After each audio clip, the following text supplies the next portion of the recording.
40,000ಕ್ಕೂ ಹೆಚ್ಚು ಶಾಲೆಗಳನ್ನ ಮುಚ್ಚೋದಕ್ಕೆ KPS magnet ಶಾಲೆ ಅಂತ ತಂದಿದ್ದಾರೆ. ನಮ್ಮ ತರ ಎಷ್ಟೋ ಜನ D.Ed B.Ed ಮಾಡ್ಕೊಂಡಿರೋ ಹುಡುಗರ ಪರಿಸ್ಥಿತಿ ಏನಾಗಬೇಡ.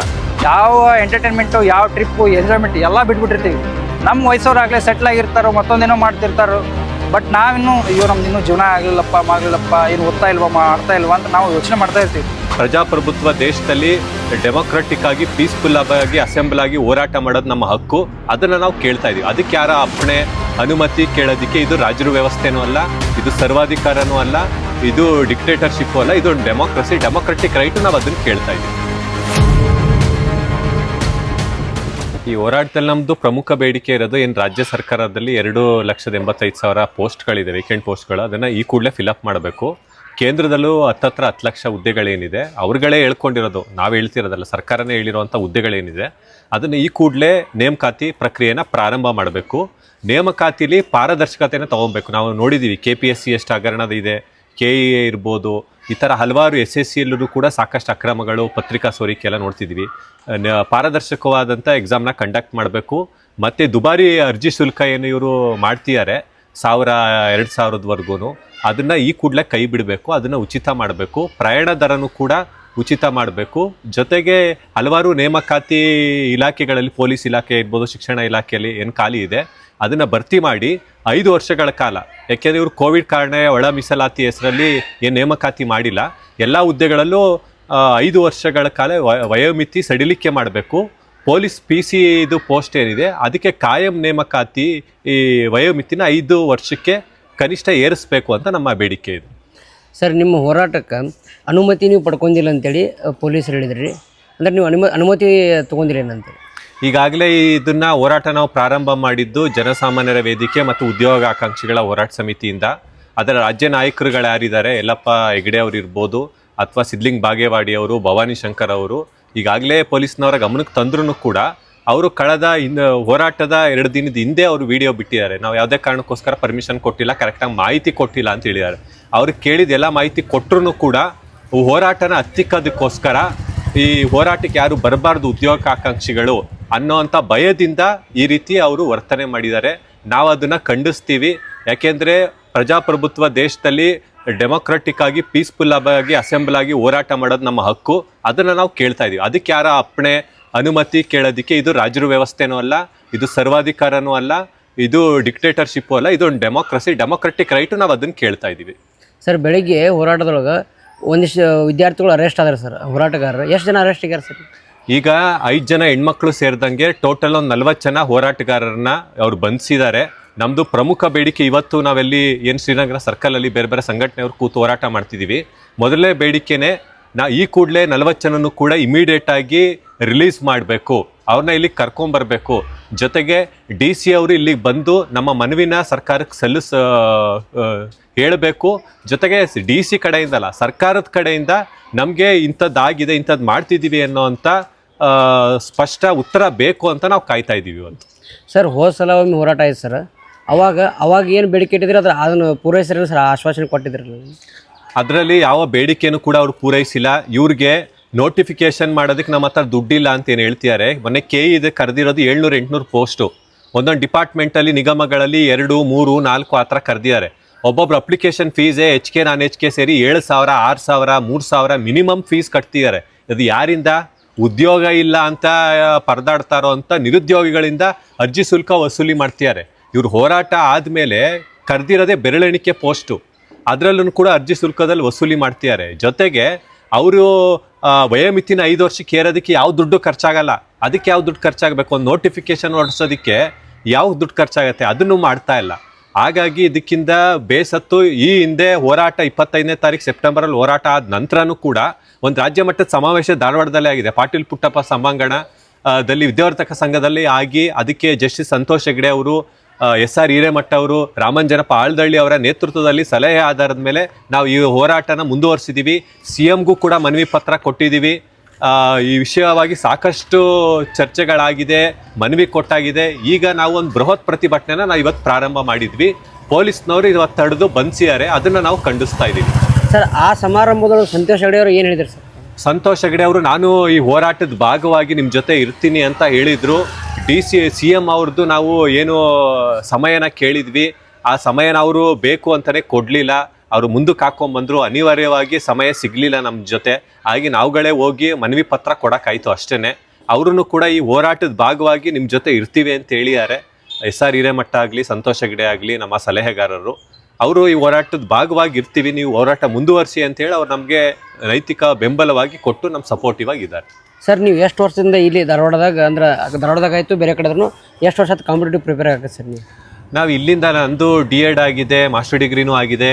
ಈಗ ಸಾಕಷ್ಟು ಈಗ ನಮ್ಮ ಥರ DED BEd ಮಾಡ್ಕೊಂಡಿರೋಂಥವರು ಹಲವಾರು ವರ್ಷಗಳಿಂದ TET ಎಕ್ಸಾಮ್ಗಳಿಗೆ, CET ಎಕ್ಸಾಮ್ಗಳಿಗೆ ತಯಾರಾಗ್ತಿದ್ದಾರೆ. ಆದರೆ 60,000 ಟೀಚರ್ಸ್ ಪೋಸ್ಟ್ ಸರ್ಕಾರದ ಪ್ರಕಾರನೇ ಖಾಲಿ ಇದೆ. ಆದರೆ ಇದುವರೆಗೂ ಕೂಡ ಭರ್ತಿ ಮಾಡ್ಕೋತಾ ಇಲ್ಲ. ಎಲ್ಲ ಗೆಸ್ಟ್ ಟೀಚರ್ಸು, ಗೆಸ್ಟ್ ಲೆಕ್ಚರರ್ಸ್ ಹೆಸರಲ್ಲಿ ಸರ್ಕಾರಿ ಶಾಲೆಗಳಲ್ಲಿ ದುಡಿತಿದ್ದಾರೆ. ಇನ್ನೊಂದು ನೀವು ಗಮನಿಸಿರ್ಬೋದು, 40,000ಕ್ಕೂ ಹೆಚ್ಚು ಶಾಲೆಗಳನ್ನ ಮುಚ್ಚೋದಕ್ಕೆ KPS ಮ್ಯಾಗ್ನೆಟ್ ಶಾಲೆ ಅಂತ ತಂದಿದ್ದಾರೆ. ನಮ್ಮ ಥರ ಎಷ್ಟೋ ಜನ DED BEd ಮಾಡ್ಕೊಂಡಿರೋ ಹುಡುಗರ ಪರಿಸ್ಥಿತಿ ಏನಾಗಬೇಡ. ಈಗಾಗಲೇ ರೆಕ್ರೂಟ್ಮೆಂಟ್ ಅನ್ನೋದೇ ಇಲ್ಲ. ಇರೋ ಸರ್ಕಾರಿ ಶಾಲೆಗಳನ್ನ ಮುಚ್ಚಿದ್ರೆ ರೆಕ್ರೂಟ್ಮೆಂಟ್ ಎಲ್ಲಿ ಮಾಡ್ತಾರೆ ಇವರು? ಇದನ್ನು ನಾವು ಖಂಡಿಸ್ತಾ ಇದ್ದೀವಿ. ಈ ಕೂಡಲೇ ಏನು 106 ವರ್ಷಗಳಿಂದ ಈ ಥರದ್ದು ಸಮಸ್ಯೆಗಳನ್ನ ನಾವು ನೋಡ್ತಾ ಇದ್ದೀವಿ. ನಿರುದ್ಯೋಗಿಗಳದ್ದು ಇತ್ತೀಚಿನ ದಿನಗಳಲ್ಲಂತೂ ಸಮಸ್ಯೆ ಹೆಚ್ಚುತ್ತಾ ಇದೆ. ಹಾಗೆ ಈ ಕೂಡಲೇ ಟೀಚರ್ಸ್ ಪೋಸ್ಟನ್ನು ಕೂಡ ಕಾಲ್ಫಾರ್ಮ್ ಮಾಡಬೇಕು. ಒಂದು ಉತ್ತಮ ಗುಣಮಟ್ಟದ ಶಿಕ್ಷಣನ ನಮ್ಮ ಸರ್ಕಾರಿ ಶಾಲೆಯಲ್ಲಿ ಓದ್ತಾ ಇರೋಂಥ ಮಕ್ಕಳಿಗೆ ಕೊಡೋ ನಿಟ್ಟಿನಲ್ಲಿ ನೇಮಕಾತಿ ಆಗಲೇಬೇಕು ಅಂತಲೂ ಕೂಡ ನಾವು ಪಟ್ಟಿದ್ದೀವಿ. ಈಗ ಸರ್ ನೀವು ಇದ್ರ ಮೂಲಕ ಸರ್ಕಾರಕ್ಕೆ ಏನು ಹೇಳಕ್ಕೆ ಇಷ್ಟಪಡ್ತೀವಿ? ಸರ್ಕಾರಕ್ಕೆ ನಾವು ಏನು ಹೇಳಕ್ಕೆ ಇಷ್ಟಪಡ್ತಾ ಇದ್ದೀವಿ ಅಂದರೆ, ಏನು ಸರ್ಕಾರ ಈ ಹಿಂದೆ ಇವರು ಅಧಿಕಾರದಲ್ಲಿ ಇದ್ದಾಗಲೂ ಕೂಡ, ವಿರೋಧ ಪಕ್ಷದಲ್ಲಿ ಇದ್ದಾಗಲೂ ಕೂಡ ಬೆಂಗಳೂರಲ್ಲಿ ನಮ್ಮ ಹೋರಾಟಕ್ಕೆ ಬಂದಿದ್ದಾರೆ. PSI ಸ್ಕ್ಯಾಮ್ ಆದಾಗ, PCದು ಸ್ಕ್ಯಾಮ್ ಆದಾಗ, ಅಸಿಸ್ಟೆಂಟ್ ಪ್ರೊಫೆಸರ್ ಪೋಸ್ಟ್ದು ಲೀಕ್ಔಟ್ ಆದಾಗೆಲ್ಲ ಆ ಹೋರಾಟದ ವೇದಿಕೆಗೆ ಬಂದು ಅವ್ರು ಅಡ್ರೆಸ್ ಮಾಡಿದ್ದಾರೆ. ನಾವು ನಿಮ್ಮ ಜೊತೆಗಿದ್ದೀವಿ, ನಾವು ಅಧಿಕಾರಕ್ಕೆ ಬಂದರೆ ವರ್ಷಕ್ಕೆ 1 ಲಕ್ಷ ನಾವು ಕಾಲ್ಫಾರ್ಮ್ ಮಾಡ್ತೀವಿ ಅಂತ ಇದೇ ಸರ್ಕಾರ ಹೇಳಿದ್ದಾರೆ. ಆದರೆ ಇವಾಗ ಏನೂ ಮಾಡ್ತಾ ಇಲ್ಲ. ಈಗಿನ ವಿರೋಧ ಪಕ್ಷದ ನಾಯಕರೇ ಅಧಿಕಾರದಲ್ಲಿದ್ದರು, ಅವಾಗ ಏನು ಮಾಡಲಿಲ್ಲ ಅಂಥೇಳಿ ಯುವಕರು ಬೇಸತ್ತು ಈ ಸರ್ಕಾರನ ಅಧಿಕಾರಕ್ಕೆ ತೊಗೊಂಡ್ಬಂದರು. ಆದರೆ ಇವ್ರು ಏನು ಮಾಡ್ತಿದ್ದಾರೆ? ಇವರು ಏನು ರೆಕ್ರೂಟ್ಮೆಂಟ್ ಮಾಡ್ತಿಲ್ಲ. ಅವ್ರು ಕೊರೋನಾ ನೆಪ ಹೇಳಿದ್ರು, ಇವರು ಒಳ ಮೀಸಲಾತಿ ನೆಪ ಇಡ್ತಿದ್ದಾರೆ. ಫೈನಲಿ ಯಾವ ನೇಮಕಾತಿನೂ ಆಗ್ತಾ ಇಲ್ಲ, ಯಾವ ಉದ್ಯೋಗಾಕಾಂಕ್ಷಿಗಳಿಗೆ ಯಾವ ಭರವಸೆನೇ ಇಲ್ಲ ಅನ್ನೋ ಥರ ಆಗಿದೆ. ಹಾಗಾಗಿ ಹೋರಾಟ ಒಂದೇ ದಾರಿ, ಅದು ಸಂಘಟಿತವಾಗಿ ಶಿಸ್ತುಬದ್ಧವಾಗಿ ನಾವು ಈ ಹೋರಾಟನ ಕಟ್ತಾ ಇದ್ದೀವಿ. ಈ ಹೋರಾಟನ ಪೊಲೀಸಿನ ಬಳಸಿ ಸರ್ಕಾರ ಹತ್ತಿಕ್ಕಕ್ಕೆ ಪ್ರಯತ್ನ ಮಾಡ್ತಿದ್ದಾರೆ. ಈ ಪ್ರಯತ್ನನ ವಿಫಲಗೊಳಿಸಿ ನಾವು ಸಂಘಟಿತವಾಗಿ ಹೋರಾಟನ ಕಟ್ತೀವಿ ಅಂತೇಳಿ ನಾವು ಈ ಸಂದರ್ಭದಲ್ಲಿ ಉದ್ಯೋಗಾಕಾಂಕ್ಷಿಗಳ ಹೋರಾಟ ಸಮಿತಿ ಪರವಾಗಿ ನಾನು ಸುನೀಲ್ ಅಂತೇಳಿ, ನಾನು ಕೂಡ ಸಹ ಸಂಚಾಲಕ, ಈ ಸಂದರ್ಭದಲ್ಲಿ ಸರ್ಕಾರಕ್ಕೆ ಆಗ್ರಹಿಸ್ತಾ ಇದ್ದೀವಿ. ಈಗ ಬಂದ್ಸ್ಯಾರಲ್ರಿ ಅವ್ರ ಮ್ಯಾಗ FIR ಯಾರ ಮ್ಯಾಗಾರ ಆಗೈತೇನ್ರಿ? ಇಲ್ಲಿ ಮಟ್ಟ ಹೋರಾಟ ಸ್ಟಾರ್ಟಿಂಗಿಂದ ಇಲ್ಲಿ ಮಟ್ಟ ರೀ? ಸ್ಟಾರ್ಟಿಂಗಿಂದ ಇಲ್ಲಿವರೆಗೂ FIR ಮಾಡಿಲ್ಲ. ಆದರೆ ಅವರು ಎದುರಿಸ್ತಾ ಇದ್ದಾರೆ. ಇನ್ನು ಕೋಚಿಂಗ್ ಸೆಂಟರ್ಗಳಿಗೆ ನೋಟಿಸ್ಗಳು ಕೊಡ್ತಾರೆ. ಅಲ್ಲಿ ಕೋಚಿಂಗ್ ಸೆಂಟ್ರು, ಸ್ಟಡಿ ಸೆಂಟರ್ಗಳ ಹತ್ರ ಬಂದು ಅವರು ಬೆದರಿಕೆ ಹಾಕ್ತಿದ್ದಾರೆ. ಇವತ್ತು ಲಾಠಿ ಚಾರ್ಜ್ ಕೂಡ ಮಾಡಿದ್ದಾರೆ. ಇವತ್ತು ನಾವು ಶ್ರೀನಗರದಿಂದ ನಾವು ರ್ಯಾಲಿ ಸರ್ಕಲ್ವರೆಗೆ ಬರೋಷ್ಟರೊಳಗೆ ನಾವುಗಳು ಇದ್ದಿದ್ದಕ್ಕೆ ಆಯಿತು. ಎಷ್ಟೋ ಜನ ಹುಡುಗರು ಅವರವರೇ ವಾಲಂಟಿಯರ್ಸ್ ಬರ್ತಿದ್ದ ಕಡೆ ಲಾಠಿ ಚಾರ್ಜ್ ಮಾಡಿದ್ದಾರೆ, ಚದುರಿಸಿದ್ದಾರೆ. ಅವ್ರವ್ರು ಇರೋ ಕಡೆಗೆ 3 ಜನ 4 ಜನ ಪೊಲೀಸ್ನವ್ರು ಬಂದೋಬಸ್ತಿದ್ದಾರೆ. ಇವು ಸ್ವತಃ ಅಧಿಕಾರಿಗಳೇ ಲೈಬ್ರರಿಗಳಿಗೆ ಹೋಗಿ ಅನೌನ್ಸ್ ಮಾಡಿದ್ದಾರೆ, ಹೋಗ್ಬೇಡಿ ಯಾರು ಹೋರಾಟಕ್ಕೆ ಅಂತೇಳಿ. ಈ ಥರ ಒಂದು ಪ್ರಜಾತಾಂತ್ರಿಕ ಹೋರಾಟನ ಸಂಪೂರ್ಣವಾಗಿ ಹತ್ತಿಕ್ಕಿದ್ದಾರೆ. ಇದನ್ನು ನಾವು ಸಂಪೂರ್ಣವಾಗಿ ಖಂಡಿಸ್ತೀವಿ. ನಮ್ಮ ಹೋರಾಟಗಾರರನ್ನ ಯಾರನ್ನೂ ಅರೆಸ್ಟ್ ಮಾಡಿದ್ದಾರೆ, ಈ ಕೂಡಲೇ ಕರ್ಕೊಂಡ್ಬಂದು ಬಿಡಬೇಕು, ಮತ್ತೆ ನಮ್ಮ ಬೇಡಿಕೆಗಳನ್ನ ಈಡೇರಿಸಬೇಕು ಅಂತ ನಾವು ಆಗ್ರಹಿಸ್ತಾ ಇದ್ದೀವಿ. ಅವ್ರನ್ನ ರಿಲೀಸ್ ಮಾಡಿದ್ಮ್ಯಾಗ ನಿಮ್ಮ ಹೋರಾಟ ಯಾವ ರೀತಿ ಇರ್ತೈತ್ರಿ? ನಮ್ಮ ಹೋರಾಟ ಮುಂದುವರಿಯುತ್ತೆ. ಈಗ ಅಧಿವೇಶನದ ಸಂದರ್ಭದಲ್ಲಾಗಲಿ ಅಥವಾ ಅದಕ್ಕೂ ಮುಂಚೆನೂ ಕೂಡ ನಾವು, ನಮ್ಮ ಸಮಿತಿ ಇದೆ, ನಾವು ಒಬ್ಬರೇ ಇಂಡಿವಿಜುವಲ್ ಅಲ್ಲ. ಹಾಗೆ ನಮ್ಮ ಸಮಿತಿಯಲ್ಲಿ ಸಂಚಾಲಕರು, ಸಹ ಸಂಚಾಲಕರು, ಸಲಹೆಗಾರರು ಸಾಕಷ್ಟು ಜನ ಇದ್ದಾರೆ. ಅವ್ರ ಜೊತೆ ಚರ್ಚೆ ಮಾಡಿ ನಾವು ಮುಂದಿನ ಹೋರಾಟ ಏನಿರುತ್ತೆ ಅನ್ನೋದನ್ನ ನಾವು ಆದಷ್ಟು ಬೇಗ ತಿಳಿಸ್ತೀವಿ. ಈಗ ಚಳಿಗಾಲ ಅಧಿವೇಶನ ಇದೆ ಸರ್ ಈಗ ಬೆಳಗಾವಿ ಒಳಗೆ, ಅಲ್ಲಿ ಹೋಗಿ ಏನಾದರೂ ನೀವು ಬೇಡಿಕೆ ನೋಡಿ? ಅಲ್ಲೂ ಕೂಡ ಇವಾಗ ನಾನು ಒಂದು ಸಮಿತಿ ಏನಿದೆ ನಮ್ಮದು ಹೋರಾಟ ಸಮಿತಿ ನಾಯಕರು ಸಾಕಷ್ಟು ಜನ ಇದ್ದಾರೆ. ಅದರಲ್ಲಿ ಸುನೀಲ್ ಒಬ್ಬ ಆಗಲಿ, ಇನ್ನೊಬ್ಬರು ಲೀಡ್ರ್ ಅಲ್ಲ, ಇಲ್ಲಿ ಎಲ್ಲರೂ ಸಾಮೂಹಿಕ ನಾಯಕತ್ವದಲ್ಲಿ ಹೋರಾಟ ನಡೀತಿದೆ. ನಾವು ನಮ್ಮ ಸಮಿತಿಯಲ್ಲಿ ಸಾಕಷ್ಟು ಜನ ರಾಜ್ಯ ಸಮಿತಿಯಲ್ಲಿ ಬೇರೆ ಬೇರೆ ಜಿಲ್ಲೆಯ ಸದಸ್ಯರು ಇದ್ದಾರೆ. ಕೂತು ನಾವು ಚರ್ಚೆ ಮಾಡಿ ಮುಂದಿನ ಹಂತದ ಹೋರಾಟನ ಜಾಬ್ ಆಸ್ಪಿರೆಂಟ್ಸ್ ಅಭಿಪ್ರಾಯನೂ ತಗೊಂಡು ನಾವು ಮುಂದಿನ ಹೋರಾಟನ ಆದಷ್ಟು ಬೇಗ ನಾವು ಶೀಘ್ರವಾಗಿ ತಿಳಿಸ್ತೀವಿ. ಎಲ್ರಿಗೂ ನಮಸ್ಕಾರ. ನಾನು ವೀರೇಶ್ ನರೇಗಲ, ಉದ್ಯೋಗಾಕಾಂಕ್ಷಿಗಳ ಹೋರಾಟ ಸಮಿತಿ ಒಂದು ರಾಜ್ಯ ಸಹ ಸಂಚಾಲಕ, ಹಾಗೆ ಜೊತೆಗೆ ಜಿಲ್ಲಾ ಸಮಿತಿಯ ಸಂಚಾಲಕ ಕೂಡ ಇದ್ದೀನಿ. ಸೊ ಇವತ್ತು ಹೋರಾಟವನ್ನು ತೊಗೊಂಡಿರೋದು ನಾವು ಉದ್ಯೋಗಾಕಾಂಕ್ಷಿಗಳ ಹೋರಾಟ ಸಮಿತಿ ಮತ್ತು ಜನಪರ ವೇದಿಕೆಯವರಿಂದ ಈ ಹೋರಾಟವನ್ನು ಆರಂಭ ಮಾಡಿದ್ವಿ. ಸೊ ನಮ್ಮ ಹೋರಾಟದ ಬೇಡಿಕೆಗಳು ಏನಿವೆ ಅಂತಂದರೆ, ಸರ್ಕಾರ ಖಾಲಿರುವ ಹುದ್ದೆಗಳನ್ನು ಎಲ್ಲ ಭರ್ತಿ ಮಾಡಬೇಕು. ಯಾಕಂದರೆ ಇವತ್ತು ಕೇಂದ್ರ ಸರ್ಕಾರ ಆಗಲಿ, ರಾಜ್ಯ ಸರ್ಕಾರ ಆಗಲಿ ತುಂಬ ದೊಡ್ಡ ಮಟ್ಟದಲ್ಲಿ ಹುದ್ದೆಗಳನ್ನು ಖಾಲಿ ಇಟ್ಕೊಂಡಿದ್ದಾರೆ. ರಾಜ್ಯ ಸರ್ಕಾರ ಎಲೆಕ್ಷನ್ ಟೈಮಲ್ಲಿ ನಾವೆಲ್ಲ ಹುದ್ದೆಗಳನ್ನ ಭರ್ತಿ ಮಾಡ್ತೀವಿ ಅಂತ ಮಾತು ಕೊಟ್ಟಿದ್ರು. 2.5 ವರ್ಷ ಆದರೂ ಬೇರೆ ಬೇರೆ ಕಾರಣ ಕೊಟ್ಕೊಂಡು ನಮಗೆ ನೇಮಕಾತಿಯನ್ನು ಮುಂದೂಡ್ತಾ ಇದ್ದಾರೆ. ಇನ್ನು ಕೇಂದ್ರ ಸರ್ಕಾರ ವರ್ಷಕ್ಕೆ 2 ಲಕ್ಷ ಹುದ್ದೆಗಳನ್ನ ಕೊಡ್ತೀನಿ ಅಂದವರು ಸೊ ಎಷ್ಟೋ ವರ್ಷ ಆಯಿತು, ಅವರು ಕೂಡ ಹುದ್ದೆಗಳನ್ನು ಕಡಿಮೆ ಮಾಡ್ತಾ ಇದ್ದಾರೆ. ಆಮೇಲೆ ಸರ್ಕಾರಿ ಹುದ್ದೆಗಳನ್ನು ಖಾಸಗೀಕರಣ ಹುದ್ದೆಗಳನ್ನ ಮಾಡೋದು, ಮತ್ತೊಂದೇನೋ ಮಾಡೋದು, ಕೇಂದ್ರವಾಗಲೇ ರಾಜ್ಯ ಸರ್ಕಾರ ಎರಡೂ ಕೂಡ ಒಂದು ಮಾಡ್ತಾ ಇದ್ದಾರೆ. ಇಲ್ಲಿ ಕಾಯಂ ನೇಮಕಾತಿಯನ್ನು ಕೈಬಿಟ್ಟು ಅತಿಥಿ ಶಿಕ್ಷಕ, ಹೊರಗುತ್ತಿಗೆ, ಒಳಗುತ್ತಿಗೆ, ಕಾಂಟ್ರಾಕ್ಟ್ ಬೇಸ್ ಗೆಸ್ಟ್ ಲೆಕ್ಚರ್ಸ್ ಈ ಥರದ ಬೇರೆ ಬೇರೆ ಹೆಸರುಗಳನ್ನು ಕೊಟ್ಕೊಂಡು ನಮಗೆ ಒಂದು ಕಾರ್ಯಾಂಗದ ಏನೋ ಹುದ್ದೆಗಳಿದೆ ಅದನ್ನೆಲ್ಲ ಯಾವುದನ್ನು ಪರ್ಮನೆಂಟಾಗಿ ತುಂಬ್ತಾ ಇಲ್ಲ ಇವರು. ಸೊ ಅದು ನಮಗೆ ಆಕ್ರೋಶ ಇದೆ ಒಂದು. ಸೊ ಹಾಗಾಗಿ ಕೇಂದ್ರವಾಗಲಿ ರಾಜ್ಯ ಸರ್ಕಾರ ಆಗಲಿ ಎರಡೂ ಕೂಡ ಎಲ್ಲ ಹುದ್ದೆಗಳನ್ನು ಭರ್ತಿ ಮಾಡಲೇಬೇಕು ಅನ್ನೋದು ನಮ್ಮದು ಮೊದಲನೇ ಬೇಡಿಕೆ ಆಗಿದೆ. ಸೊ ಎರಡನೇದು, ಯಾವುದೇ ನೇಮಕಾತಿ ಅಂತ ಬಂದಾಗ ಒಂದು ಭ್ರಷ್ಟಾಚಾರ ಅಥವಾ ಕ್ವಶನ್ ಪೇಪರ್ ಲೀಕ್ ಆಯಿತು, ಮತ್ತೊಂದೇನಾಯಿತು ಅಂತ ಕೇಳ್ತಾ ಇರ್ತೀವಿ. ಸೊ ಹಾಗಾಗಿ ಪ್ರತಿಯೊಂದು ನೇಮಕಾತಿ ಭ್ರಷ್ಟಾಚಾರ ಮುಕ್ತವಾಗಿ, ಪಾರದರ್ಶಕವಾಗಿ ಮತ್ತು ಆ ನೇಮಕಾತಿ ಪ್ರಕ್ರಿಯೆ ಏನಿದೆ ಅತಿ ಶೀಘ್ರಗತಿಯಲ್ಲಿ ಸಾಗಬೇಕದು. ಅದು 6 ತಿಂಗಳು ಸಾಕಾಗುತ್ತಪ್ಪ ಅಂದ್ರೆ 6 ತಿಂಗಳು ಅಷ್ಟೇ. ಅದು 4-5 ವರ್ಷ ಪಂಚವಾರ್ಷಿಕ ಯೋಜನೆ ಮಾಡೋಂಗಿಲ್ಲ. ಅದು 3, ನಮ್ಮ ಕರ್ನಾಟಕ ರಾಜ್ಯ ಸರ್ಕಾರ ಪೊಲೀಸ್ ಇಲಾಖೆಯಲ್ಲಿ ವಯೋಮಿತಿ ಸಡಲಿಕೆ ಬೇಡಿಕೆ ಇದೆ. ಜನರಲ್ ಅವರಿಗೆ 30, SST OBC ಅವರಿಗೆ 33 ಏಜ್ ರಿಲ್ಯಾಕ್ಸೇಷನ್ ಕೊಡಬೇಕು ಅನ್ನೋದು ಬೇಡಿಕೆ ಇದೆ. ಜೊತೆಗೆ ಇತ್ತೀಚೆಗೆ ನಾವು ಕೆಯಿಂದ ಕೆಲವೊಂದು ಪೋಸ್ಟ್ಗಳನ್ನ ಕರೆದ್ರು. ಆ ಫೀಸ್ ಅಂತ ಬಂದಾಗ ಅಲ್ಲಿ ಒಬ್ಬ ವಿದ್ಯಾರ್ಥಿಗಳು ನಾವು 4,000, 5,000, 7,100, 7,000 ಚಿಲ್ಲರೆವರೆಗೂ ಭಾಳಷ್ಟು ಜನ ಕಟ್ಟಿದ್ದಾರೆ. ಆ ಥರ ಫೀಸ್ ಇದೆ. ಅದು ಇರೋದೇ ಪೋಸ್ಟ್ಗಳು ನಮ್ಗೆ ಒಂದೊಂದು ಡಿಪಾರ್ಟ್ಮೆಂಟಲ್ಲಿ 4, 5, 7, 8 ಹಿಂಗೆ ಬರುತ್ತಷ್ಟೇ. ಸೊ ಅಲ್ಲಿ ಕೂಡ ಸರ್ಕಾರ ನಮ್ಮ ನಿರುದ್ಯೋಗಗಳಿಂದ ಸುಲಿಗೆ ಮಾಡ್ತಾ ಇದೆ. 7-8 ಸಾವಿರ ಗಂಟೆ ನಮ್ಗೆ ಬರೀ ಫೀಸ್ ಕಟ್ಟೋದು. ಅದು ನಮ್ಮ ಧಾರವಾಡದಲ್ಲಿರೋ 1 ತಿಂಗಳದು ನೆಮ್ಮದಿಯಾಗಿ ಊಟ ಮಾಡೋಂಥದ್ದು. ಊಟದ್ದು ಇಲ್ಲಿ ಜೀವನ ನಡ್ಸೋಕೆ ಬೇಕಷ್ಟು ಖರ್ಚಿರುತ್ತಲ್ಲ, ಅದು ದುಡ್ಡದು. ಸೊ ಸರ್ಕಾರ ಹೀಗಾಗಿ ನಮ್ಮ ನಿರುದ್ಯೋಗಿಗಳಲ್ಲಿ ಎಲ್ಲ ವಿಷಯಗಳೇನಾಗ್ಬಿಟ್ಟಿದೆ ಅಂದರೆ ಡಿಸಪಾಯಿಂಟ್ ಮಾಡಿಬಿಟ್ಟಿದೆ. ಯಾಕಂದರೆ ಒಂದು ಕಡೆ ಮನೆ ಜವಾಬ್ದಾರಿ ಇರುತ್ತೆ, ವಯಸ್ಸಾಗ್ತಾ ಇರುತ್ತೆ, ಪರ್ಸ್ನಲ್ ಲೈಫನ್ನು ಸ್ಯಾಕ್ರಿಫೈಸ್ ಮಾಡಿ ಎಂಜಾಯ್ಮೆಂಟೇ ಬಿಟ್ಬಿಟ್ಟಿರ್ತೀವಿ. ಬೆಳಗ್ಗೆ ಲೈಬ್ರರಿ ಹೋಗ್ತೀವಿ, ರಾತ್ರಿ ಬಂದು ರೂಮ್ನೇ ಮಕ್ಕೋತೀವಿ. ಯಾವ ಎಂಟರ್ಟೈನ್ಮೆಂಟು, ಯಾವ ಟ್ರಿಪ್ಪು, ಎಂಜಾಯ್ಮೆಂಟ್ ಎಲ್ಲ ಬಿಟ್ಬಿಟ್ಟಿರ್ತೀವಿ. ನಮ್ಮ ವಯಸ್ಸವ್ರಾಗಲೇ ಸೆಟ್ಲ್ ಆಗಿರ್ತಾರೋ, ಮತ್ತೊಂದೇನೋ ಮಾಡ್ತಿರ್ತಾರೋ. ಬಟ್ ನಾವಿನ್ನೂ ನಮ್ದು ಇನ್ನೂ ಜೀವನ ಆಗಲಿಲ್ಲಪ್ಪ, ಏನು ಓದ್ತಾ ಇಲ್ವಾ, ಮಾಡ್ತಾ ಇಲ್ವಾ ಅಂತ ನಾವು ಯೋಚನೆ ಮಾಡ್ತಾ ಇರ್ತೀವಿ. ಬಟ್ ಆ್ಯಕ್ಚುಲಿ ನಾವು ಓದ್ತಾ ಇದ್ದೀವಿ. ಇವಾಗ ಒಂದು ಎಕ್ಸಾಂಪಲ್ ಕೊಡ್ತೀನಿ ನೋಡಿ. ನಮ್ಮ ಒಂದು ನೋಟಿಫಿಕೇಷನ್ ಆಗುತ್ತೆ ಅಂದ್ಕೊಳ್ಳೋಣ. ಫಾರ್ ಎಕ್ಸಾಂಪಲ್ ಈಗ ಒಂದು 700 ನೋಟಿಫಿಕೇಷನ್ ಆಗಿದೆ 700-800 ಕೆಯಿಂದ. ಸೊ ನಮ್ಮ ಜೊತೆಗಿರೋರ್ದು ಒಂದು ಜಾಬ್ ಆಗುತ್ತೆ ಅಂದ್ಕೊಳ್ಳೋಣ. ಇಡೀ ಕರ್ನಾಟಕದಲ್ಲಿ 10 ಲಕ್ಷಕ್ಕಿಂತ ಹೆಚ್ಚಿಗೆ ಜನ ಆಸ್ಪಿರೆಂಟ್ಸ್ ಇದ್ದಾರೆ. ಸೊ ಅಲ್ಲಿ ಒಬ್ಬನ ಜಾಬ್ ಆಯಿತು ಅಂದ್ಕೊಂಡ್ರೆ ನಾವು 10 ಲಕ್ಷ ಜನರ ಸೀರಿಯಸ್ಸಾಗಿ ಪ್ರಿಪ್ರೇಷನ್ ಮಾಡ್ತಾಯಿದ್ರೆ 700 ಜನರಿಗೆ ಅಷ್ಟೇ ಜಾಬ್ ಕೊಡೋದವರು. ಒಬ್ಬನ ಜಾಬ್ ಆದರೆ ಜೊತೆಗಿರೋ 100-200 ಜನರದ್ದು, ಏನು 500 ಜನರದ್ದು ಕೂಡ 0.25 0.5 ಮಾರ್ಕ್ಸಲ್ಲಿ ಜಾಬ್ ಮಿಸ್ ಆಗುತ್ತೆ. ಬಿಕಾಸ್ ಅವರು ಓದಿಲ್ಲ ಅಂತಲ್ಲ, ಅರ್ಧ ಮಾರ್ಕ್ಸ್ ಕಡಿಮೆ ತೆಗೆದಾರೆ ಅಂತಲ್ಲ, ಪೋಸ್ಟ್ಗಳನ್ನು ತುಂಬ ಸ್ಮಾಲ್ ಸ್ಕೇಲಲ್ಲಿ ಕರಿತಾ ಇದ್ದಾರೆ ಸರ್ಕಾರ. ನಮ್ಮಲ್ಲೇ ಸ್ಪರ್ಧೆಯನ್ನು ಏರ್ಪಡಿಸ್ತಾ ಇದ್ದಾರೆ. ತುಂಬ ಲಾರ್ಜ್ ಸ್ಕೇಲಲ್ಲಿ ಕರೆದ್ರೆ 0.5 ಏನು ಜಾಬ್ ಹೋಗಿತ್ತು ಅವ್ರದ್ದು ಕೂಡ ಜಾಬ್ ಆಗುತ್ತೆ. ನಾವು ಕೂಡ ಓದೋದಕ್ಕೆ ಸಾರ್ಥ ಆಗುತ್ತೆ. ನಮ್ಮ ಜವಾಬ್ದಾರಿ ತೊಗೊಂಡು ನಾವು ಒಂದು ಸಾರ್ವಜನಿಕ ಸೇವೆಗೆ ಬರಬೇಕು ಅನ್ನೋದು ಒಂದು ಆಸೆ ಇದೆಯಲ್ಲ, ಅದನ್ನು ಈಡೇರಿಸ್ಕೋತೀವಿ. ಸೊ ಸರ್ಕಾರ ಈ ವಿಷಯದಲ್ಲೂ ಕೂಡ ನಮ್ಮ ನಿರುದ್ಯೋಗಿಗಳ ಪರವಾಗಿ ಏನೇ ಕ್ರಮವನ್ನಾಗಲಿ ಏನೇ ಯೋಚನೆಯನ್ನು ಮಾಡ್ತಾ ಇಲ್ಲ. ಸೊ ಇದ್ರ ಜೊತೆಗೆ ನಮ್ಮ ಈ ಹೋರಾಟ, ಹಾಗಾಗಿ ಈ ಬೇಡಿಕೆಗಳನ್ನೆಲ್ಲ ಇಟ್ಕೊಂಡು ನಾವು ಇವತ್ತು ಶಾಂತಿಯುತವಾಗಿ ಮತ್ತು ಶಿಸ್ತುಬದ್ಧವಾಗಿ ಈ ಹೋರಾಟವನ್ನು ಇವತ್ತು ಡಿಸೆಂಬರ್ 1ನೇ ತಾರೀಕು 2025 ಏನು ಧಾರವಾಡದಲ್ಲಿ ಶ್ರೀನಗರದಿಂದ ಜಿಲ್ಲಾ ಕಚೇರಿವರೆಗೂ ಒಂದು ಪ್ರಜಾಸತ್ತಾತ್ಮಕವಾಗಿ ಒಂದು ಹೋರಾಟವನ್ನು ಇಟ್ಕೊಂಡಿದ್ವಿ. ಸೊ ಅದಕ್ಕೆ ನಾವು ಶ್ರೀನಗರದಿಂದ ಆರಂಭ ಮಾಡಿದಾಗ ಇಲ್ಲಿಂದ ನಮಗೆ ಮುಂದೆ ಹೋಗಿ ಬಿಡಲಿಲ್ಲ. ಜೊತೆಗೆ ಇಲ್ಲಿ ಹುಡುಗರನ್ನ ಹೆದರ್ಸೋದಾಗಿರ್ಬೋದು, ಲೈಬ್ರರಿ ಬಂದು ಹೆದರ್ಸೋದು, ಮತ್ತೊಂದೇನು ಮಾಡಿ ಹುಡುಗರನ್ನ ಡೈವರ್ಟ್ ಮಾಡ್ತಾ ಇದ್ದಾರೆ, ಡಿಸ್ಟರ್ಬ್ ಮಾಡ್ತಾ ಇದ್ದಾರೆ. ಸೊ ಇದೆಲ್ಲ ಪ್ರಜಾತಾಂತ್ರಿಕ ವ್ಯವಸ್ಥೆಯಲ್ಲಿ ತಪ್ಪು. ಯಾಕಂದರೆ ನಮಗೆ ಶಾಂತಿಯುತ ಪ್ರತಿಭಟನೆ ಮಾಡೋ ಹಕ್ಕಿದೆ. ಅದೇ ರೀತಿಯಲ್ಲಿ ನಾವು ಮಾಡ್ತಾ ಇದ್ವಿ. ಇಲ್ಲಿ ಯಾರಿಗೂ ಕೂಡ ನಾವು ವೈಲೆನ್ಸ್ ಮಾಡ್ತಾ ಇರಲಿಲ್ಲ. ಸೊ ನಮ್ಮನ್ನು ಮನವಿಯನ್ನು ಮುಟ್ಸ್ಕೊಳ್ಳೋಕೆ ನಾವು ಡಿ ಸಿ ಆಫೀಸರ್ಗೂ ಹೋಗೋಕ್ಕೂ ನಮ್ಮನ್ನು ಬಿಟ್ಟಿಲ್ಲ. ಸೊ ಹುಡುಗರನ್ನ ಇಲ್ಲಿ ಹೆದರ್ಸೋದು, ಲೈಬ್ರರಿಗಳಿಗೆ ಹೋಗೋದು, ಅಲ್ಲಿ ಹೋಗಬೇಡಿ ಅಂತ ಹೇಳೋದು, ಇಂಡೈರೆಕ್ಟಾಗಿ ಮತ್ತೊಂದಿನ ಮಾಡ್ತಾ ಇದ್ದಾರೆ. ಎಷ್ಟೋ ಹುಡುಗರು ಲೈಬ್ರರಿಯಿಂದ ಹೊರಗೆ ಬಂದು ನಿಂತಾಗ ಅವ್ರನ್ನ ಒಳಗೆ ಹೋಗ್ರಿ ಅಂತ ಬೆದರಿಕೆ ಹಾಕಿದ್ದಾರೆ.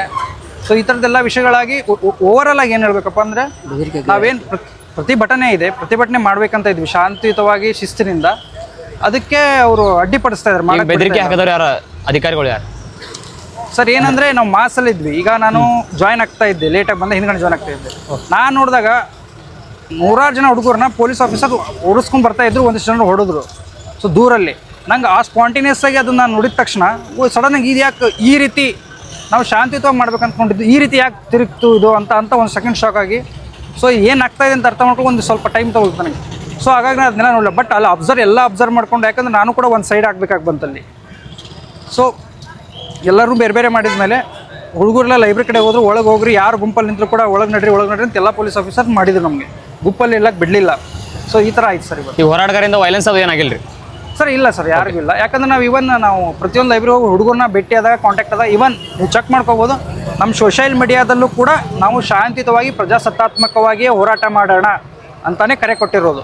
ನಾವು ಮತ್ತೊಂದೇನೋ ಮಾಡ್ತೀವಿ, ಅವ್ರು ಹಂಗೆ ಮಾಡ್ತೀವಿ ಏನೂ ಹೇಳಿಲ್ಲ. ಬರೋರಿಗೆ ಕೂಡ ಹೇಳಿದ್ದೀವಿ ನಮ್ಮ ಆಶಯ ಏನಿದೆ, ನಮ್ಮ ಯಾವ ರೀತಿಯಲ್ಲಿ ಹೋಗ್ತಾ ಇದ್ದೀವಿ ಪ್ರಜಾಸತ್ತಾತ್ಮಕ ಆ ಆಶಯದ್ರಲ್ಲಷ್ಟೇ ಬರಬೇಕು ಅಂತ ಹೇಳಿದ್ವಿ. ಇವನ್ ಎಷ್ಟೋ ಹುಡುಗರು ಕೂಡ ಆ ವಿಷಯದ ಬಗ್ಗೆ ನಾವು ಮನವರಿಕೆನೂ ಮಾಡಿದ್ವಿ. ಸೊ ಆ ರೀತಿಯಲ್ಲೇ ನಾವು ಸಾಕ್ತಾ ಇದೀವಿ ಸರ್. ಜಾಗಕ್ಕೆ ಡಿ ಸಿ ಅದು ಏನು ಬಂದಿದ್ದೀರೇನ್ರಿ? ಡಿ ಸಿ ಅವರು ಇಲ್ಲ ಸರ್, ಈಗ ಬೆಳಗ್ಗಿಂದ ಎಷ್ಟು ಮಧ್ಯಾಹ್ನ ವೇಟ್ ಮಾಡಿದ್ದೀವಿ. ನಮ್ಮ ಹೋರಾಟದ ಮುಂದಾಳತ್ವ ತೊಗೊಂಡವ್ರನ್ನ ಕೂಡ ಅರೆಸ್ಟ್ ಮಾಡ್ಕೊಂಡು ಹೋಗಿದ್ದಾರೆ. ಸೊ ಡಿ ಸಿ ಅವ್ರ ಸ್ಥಳಕ್ಕೆ ಬಂದು ಒಂದು ನಮ್ಮ ಮನವಿಯ ಬೇಡಿಕೆಗಳು ಏನಿದೆ ಅದನ್ನು ತೊಗೊಳ್ಬೇಕು ಅನ್ನೋದು ನಮ್ಮ ಬೇಡಿಕೆ ಇದೆ. ಸೊ ಹಾಗೆ ಅದಕ್ಕಿಂತ ಮೊದಲು ನಮ್ಮ ಅರೆಸ್ಟ್ ಮಾಡಿದವ್ರನ್ನ ಬಿಡುಗಡೆ ಮಾಡಬೇಕು, ಇದು ನಮ್ಮ ಬೇಡಿಕೆ ಆಗಿದೆ. ಸೊ ನಮ್ಮ ಕೊನೆಯದಾಗಿ ಹೇಳಬೇಕಂದ್ರೆ ನಮ್ಮ ಉದ್ಯೋಗಾಕಾಂಕ್ಷಿಗಳ ಹೋರಾಟ ಸಮಿತಿ ಅನ್ನುವಂಥದ್ದು ನಮ್ಮ ಆಲ್ ಓವರ್ ಕರ್ನಾಟಕದಲ್ಲಿ ಏನು ಕಾಂಪಿಟೇಟಿವ್ ಎಕ್ಸಾಮ್ ಪ್ರಿಪ್ರೇಷನ್ ಮಾಡ್ತಾ ಇದ್ದಾರೆ ಅವ್ರ ಪರವಾಗಿ ಇರುವಂಥ ಒಂದು ಸಮಿತಿ. ಸೊ ನಾವು ಈ ಸತತವಾಗಿ ಹೋರಾಟಗಳು ಮಾಡ್ತಾ ಬರ್ತಾವೆ, ಇದೇ ಮೊದಲಂತಲ್ಲ. ಈಗ 1-2 ತಿಂಗಳಿಂದ ರಾಜ್ಯದ ಬೇರೆ ಬೇರೆ ಜಿಲ್ಲೆಯಲ್ಲಿ ಮಾಡಿದ್ವಿ. ಕಲಬುರಗಿ, ಬೆಳಗಾವಿ, ಬಿಜಾಪುರ, ಯಾದಗಿರಿ, ರಾಯಚೂರು, ದಾವಣಗೆರೆ, ಚಿತ್ರದುರ್ಗ, ಬೆಂಗಳೂರು, ಮೈಸೂರು ಎಲ್ಲ ಕಡೆ ಕೂಡ ಮಾಡಿಕೊಂಡು ಅದ್ರ ಮುಂದಿನ ಹಂತವಾಗಿ ಒಂದು ರಾಜ್ಯ ಮಟ್ಟ ಸಮಾವೇಶ ಮಾಡಿದ್ವಿ ಧಾರವಾಡದಲ್ಲಿ.